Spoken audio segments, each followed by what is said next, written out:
আজকে নতুন denim হুডির collection চলে এসছে, কিন্তু অনেক রকমের ভ্যারিয়েশন এসছে।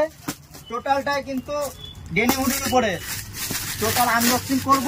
প্যাকেট খুলে তোমাদেরকে কিছু মালের আইডিয়া দিয়ে দেবো কি টাইপের ডিজাইন এসছে।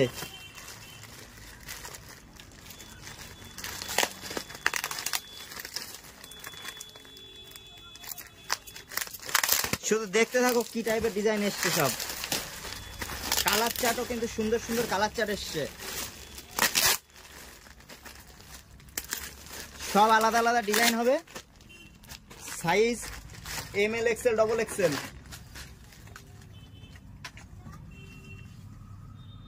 ডিজাইনগুলো টোটাল সব ডেনিম। এর মধ্যে যা আছে সব কিন্তু আলাদা আলাদা ডিজাইন।